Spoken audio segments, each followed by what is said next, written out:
Hi friends, welcome back to Kalavati Kumar's kitchen. ನಾನು ಇದು ಜೋಳದ ತೆನೆ ಒಳಗಡೆ ನಾರು ಬರುತ್ತಲ್ಲ, ಅದರಿಂದ ಒಂದು ನಾನು ನಿಮಗೆ ಕಷಾಯ ಮಾಡೋದು ತೋರಿಸ್ತಾ ಇದ್ದೀನಿ. ಯೂರಿನ್ ಇನ್ಫೆಕ್ಷನ್ಗೆ ತುಂಬ ಒಳ್ಳೇದಿದು. ನಾವು ಯಾವಾಗಲೂ ಜೋಳ ತಂದಾಗ ಏನು ಮಾಡ್ತೀರಿ, ಜೋಳ ಒಳಗಡೆದು ಮಾತ್ರ ತೊಗೊಂಡು ಉಳಿದಿದ್ದೆಲ್ಲ ಎಸ್ಬಿಡ್ತೀರಿ. ಆ ಥರ ಮಾಡೋಕ್ಕೆ ಹೋಗ್ಬೇಡಿ. ನಾನು ಇದೆಲ್ಲ ಫುಲ್ ಓಪನ್ ಮಾಡ್ಕೊತೀನಿ. ಈಗ ಯಾವ ಪಾರ್ಟ್ ತೊಗೊಬೇಕು ಅಂತ ನಾನು ನಿಮಗೆ ಹೇಳ್ತೀನಿ. ಈಗ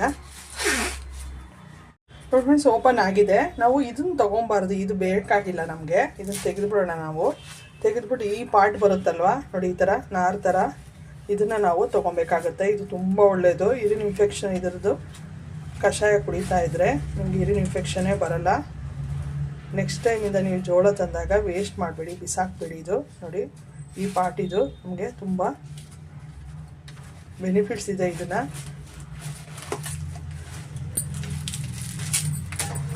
ನೋಡಿ, ಈ ಸ್ವೀಟ್ ಕಾರ್ನ್ಗಿನ್ನ ಮಾಮೂಲಿ ಮುಸ್ಕಿನ ಜೋಳದ್ದು ಬರುತ್ತಲ್ಲ, ಜೋಳದಲ್ಲಿ ಇದು ನಾರು ತುಂಬ ಒಳ್ಳೆಯದದು. ಈ ನಾನು ಸ್ವಲ್ಪ ನಾನೀಗ ವಾಶ್ ಮಾಡ್ಕೊತೀನಿ. ವಾಶ್ ಮಾಡಿಕೊಂಡು ಕಷಾಯ ಹೇಗೆ ಮಾಡೋದು ಅಂತ ನಾನು ನಿಮಗೆ ತೋರಿಸ್ತೀನಿ. ನೋಡಿ ಫ್ರೆಂಡ್ಸ್, ನಾನು ವಾಶ್ ಮಾಡ್ಕೊಂಡಿದ್ದೀನಿ. ನೋಡಿ, ಈ ಥರ ಬರುತ್ತೆ ಇದು. ಇವಾಗ ಇದಕ್ಕೆ ನಾನು ಒಂದು ಒಂದು ಬಟ್ಲು ತೊಗೊಂಡು ಒಂದು 1/4 ಲೀಟ್ರ್ ಆಗಷ್ಟು ನೀರು ಸೇರಿಸ್ಕೊತಾ ಇದ್ದೀನಿ ನಾನು. ಇದನ್ನು ನಾವು ಇವಾಗ ಫಸ್ಟು ಕುದಿಯೋಕ್ಕೆ ಬಿಟ್ಬಿಡೋಣ. ಕುದಿಯೋಕ್ಕೆ ಇಟ್ಕೊಳ್ಳೋಣ. 1-2 ನಿಮಿಷ ನಾವು ಕುದಿಸ್ಬೇಕಾಗತ್ತೆ. ಬಿಸಿನೀರು ಸ್ವಲ್ಪ ಕುದಿಯೋಕ್ಕೆ ಬಿಡೋಣ. ಈಗ ಬಿಸಿನೀರು ಕುದೀತಾ ಇದೆ. ಇವಾಗ ನಾರು ಇದೆಯಲ್ಲ ನಮ್ಮದು ಜೋಳದ ನಾರು, ಆ ನಾರು ಹಾಕಿ ನಾವು 1-2-3 ನಿಮಿಷ ಚೆನ್ನಾಗಿ ನಾವು ಕುದಿಸ್ಬೇಕಾಗುತ್ತೆ. ನೀರು ಸುಮಾರು 1/4 ಲೀಟ್ರ್ ಆಗಷ್ಟು ನೀರು ಹಾಕಿರೋದ್ರಿಂದ 1/4 ಲೀಟ್ರ್ ಆಗಷ್ಟು ಬರಬೇಕಾಗುತ್ತೆ.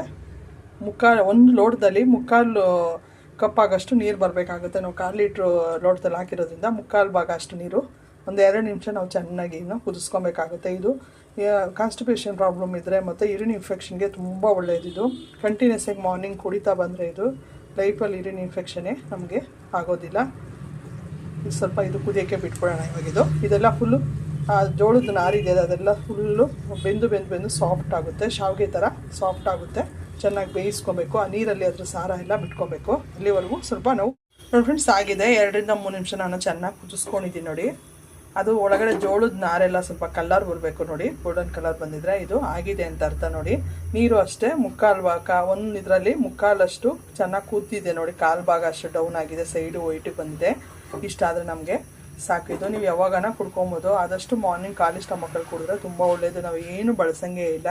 ಇವಾಗ ಇದನ್ನು ಒಂದು ತಟ್ಟೆ ಮುಚ್ಚಿಬಿಟ್ಟು ನಾವು ಒಂದು 5-10 ನಿಮಿಷ ಹಾಗೆ ಬಿಟ್ಬಿಡೋಣ, ಕೂಲ್ ಆಗಲಿ ಸ್ವಲ್ಪ. ನಿಮ್ಮ ಟೆಂಪ್ರೇಚರ್, ನೀವು ಯಾವ ಥರ ಬಿಸಿ ಕುಡಿತೀರೋ ಅದ್ರ ಮೇಲೆ ಡಿಪೆಂಡ್ ಆಗುತ್ತೆ. ಕೆಲವರು ಆಟ ಕುಡಿತಾರೆ, ಕೆಲವರು ವಾಮ ಕುಡಿತಾರೆ, ಕೆಲವರು ತುಂಬ ತಣ್ಣಗೆ ಮಾಡ್ಕೊಂಡು ಕುಡಿತಾರೆ. ಅದರಿಂದ ಇದನ್ನು ಇವಾಗ ತಟ್ಟೆ ಮುಚ್ಚಿಬಿಟ್ಟು ನಾನು ಕಂಪ್ಲೀಟಾಗಿ ಕೂಲಾಗಿ ಸ್ವಲ್ಪ ಬಿಡ್ತೀನಿ. ನೋಡಿ ಫ್ರೆಂಡ್ಸ್, ಸ್ವಲ್ಪ ಕೂಲಾಗಿದೆ. ನೋಡಿ, ಇದನ್ನು ನಾವೇನು ಮಾಡಬೇಕೀಗ, ಫಿಲ್ಟ್ರ್ ಮಾಡ್ಕೊಂಬಿಡೋಣ. ಸ್ವಲ್ಪ ಬಿಸಿ ಇರೋದನ್ನು ನಾನು ಹಾಗೆ ಸ್ವಲ್ಪ ಕುಡಿತಾ ಇದ್ದೀನಿ ನಾನು. ನೀವು ಬೇಕು ಅಂದರೆ ಕೂಲ್ ಮಾಡಿಕೊಂಡು ಕುಡಿಬೋದು.